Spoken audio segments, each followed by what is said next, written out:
पहले वीडियो में मैंने आप लोगों को changes in the village community के बारे में बोला था। सो यहाँ में इंडिया में टोटल विलेज है 5,75,721। सो हम लोग अभी पढ़ेंगे what are the changes in community. So first one is क्या क्या डेवलपमेंट हो रहा है। जैसे कि फर्स्ट वन इज जो डेवलपमेंट में क्या कम्युनिटी डेवलपमेंट में क्या क्या फैक्टर्स इफेक्ट कर रहा है। सो यहाँ में फर्स्ट पॉइंट आएगा geographical factors. Geographical factors mean जैसे कि आप लोग का आएगा earthquake, then floods, then volcanoes, then famines means जैसे कि सूखा पड़ जाना और जो हम लोग का फूड है फूड का बहुत स्कार्सिटी होना। देन और एक स्मॉल अमाउंट में क्या हो रहा है आजकल जो पीपल है विलेज में जो लोग रहते हैं वो लोग टाउन के तरफ ज़्यादा इंटरेस्टेड हो रहा है, तो धीरे धीरे वो लोग टाउन की तरफ माइग्रेट हो रहा है, मीन जा रहा है। इसके वजह से धीरे धीरे विलेज का पॉपुलेशन रिड्यूस हो रहा है या फिर कम रहा है। Next second point is biological factors. So biology means जैसे कि हम लोग का बायोलॉजिकल मीन्स जैसे कि बर्थ, डेथ, जैसे कि suppose mortality rate, morbidity rate, fertility rate, sex ratio, marriage, वो सब आएगा। सो बायोलॉजिकल फैक्टर्स में मेनली जैसे कि for example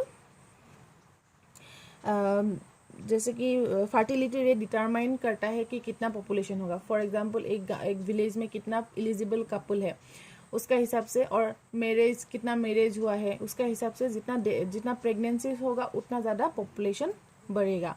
next one is cultural factors. So cultural factors में आता है हम लोग का कल्चर या फिर ट्रेडिशन। सो कल्चरल फैक्टर्स में जैसे कि कोई कल्चरल हैबिट्स हम लोग के लिए हेल्पफुल है, कोई कल्चरल हैबिट्स हम लोग के लिए हार्मफुल है। जैसे कि हम लोग का नॉर्थ ईस्ट में मेनली हम लोग घर में राइस बियर प्रिपेयर करते हैं, तो राइस बियर क्या होता है कोई हम लोग का हेल्थ के लिए अनहेल्दी हैबिट्स है, या फिर च्यूइंग ऑफ टोबैकोस, ये सब क्या होता है अनहेल्दी हैबिट्स होता है, तो इसके वजह से हम लोग का हेल्थ इफेक्ट करता है। उसके लिए क्या होता है हम लोग का जो मॉर्बिडिटी रेट है या फिर डिजीज रेट है वो इंक्रीज होता है, और डिजीज रेट इंक्रीज होने की वजह से मोर्टिलिटी रेट जैसे कि डेथ रेट वो भी धीरे धीरे इंक्रीज होने लगता है, जिसके वजह से हम लोग का कल्चरल प्रैक्टिसेस भी इनडायरेक्टली हो या फिर डायरेक्टली हो हम लोग का कम्युनिटी डेवलपमेंट में इफेक्ट करता है। Next technological factors. So technology means जैसे कि गैजेट्स हम लोग जो यूज़ करते हैं डे टू डे लाइफ में, जैसे कि फ़ोन हो गया, टेलीविज़न हो गया या फिर रेडियो हो गया, तो वो सब इनडायरेक्टली और डायरेक्टली हम लोग का हेल्थ को इफेक्ट करता है। जैसे कि टेक्नोलॉजी या फिर गैजेट्स के वजह से हम लोग का आजकल क्या हो गया day to day life easy हो गया compare to the traditional practice. हम लोग जो ट्रेडिशनली प्रैक्टिस जैसे कि ट्रेडिशनल प्रैक्टिस करते हैं उसका हिसाब से गैजेट्स टेक्नोलॉजिकल फैक्टर्स की वजह से हम लोग क्या हो गया अभी थोड़ा हम लोग का लाइफ इजी हो गया। प्लस हम लोग सोशल मीडिया के जरिए ड्यू टू टेक्नोलॉजिकल फैक्टर्स हम लोग कुछ सीख सकता है, कुछ मीन्स हम लोग का नॉलेज इंक्रीज हो रहा है। नेक्स्ट एडुकेशन भी बहुत इंपॉर्टेंट है। सो एक कम्युनिटी को ग्रोथ होने के लिए डेवलपमेंट होने के लिए एडुकेशन बहुत इंपॉर्टेंट है। एडुकेशन के थ्रू ही हम लोग ओरिजिनली डेवलप कर सकता है। तो एडुकेशन में आता है सपोज नॉलेज स्किल्स मीन्स हम लोग पॉजिटिव वाइब्स क्रिएट करते हैं थ्रू एडुकेशन के थ्रू। जैसे कि हेल्थ एडुकेशन फॉर एग्जांपल हम लोग जैसे कि आप लोग नर्सिंग स्टूडेंट हैं तो आप लोग हेल्थ एडुकेशन के जरिए एक विलेज में जाके आप लोग हेल्थ के बारे में सिखाता है, हेल्थ एग्जाम देता है, जैसे कि importance of hygiene, importance of food hygiene. अगर हम लोग वो सब अगर नहीं सिखाएगा तो क्या वो लोग पुराना ही टेक्निक ओल्ड टेक्निक यूज़ करने की वजह से जैसे कि डिजीज रेट इंक्रीज हो रहा है धीरे धीरे।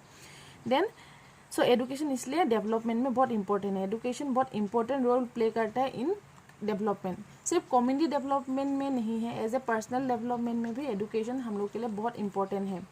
Then last one is legislation. So legislation means law और या फिर बोल सकते हैं rules and regulation. So legislation में आता है जैसे कि एक कम्युनिटी स्मूथली रन करने के लिए लेजिस्लेशन होना बहुत ज़रूरी है। सो यहाँ में लेजिस्लेशन में क्या होता है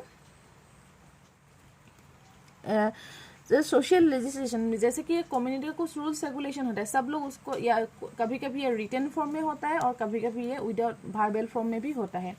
तो अगर रूल्स रेगुलेशन ही नहीं होगा तो एक स्मूथली कभी भी रन, कुछ भी इंस्टीट्यूशन हो जो भी हो, स्मूथली रन नहीं हो सकती। जैसे कि हम लोग का स्कूल पे में आप लोग देख लो या फिर हॉस्टल में देख लो, आप लोग का कुछ रूल्स एंड रेगुलेशन है, जैसे कि प्रेयर का टाइमिंग, स्कूल आने का मीन्स स्कूल में क्लास होने का timing, lunch timing, everything in time. अगर वो टाइमिंग नहीं होगा तो क्या होगा, उल्टा पुल्टा हो जाएगा। कोई एक टाइम में, सपोज कोई एक स्टूडेंट 9 AM में आएगा, कोई एक स्टूडेंट 9:15 AM में आएगा, तो ऐसे क्या होगा, एजुकेशन पूरा होल सिस्टम ही उल्टा पुल्टा हो जाएगा। सो इसीलिए legislation means rules and regulation. Community एक स्मूथली चलने के लिए या फिर कुछ भी इंस्टीट्यूशन एक स्मूथली चलने के लिए लेजिस्लेशन होना बहुत ज़रूरी है।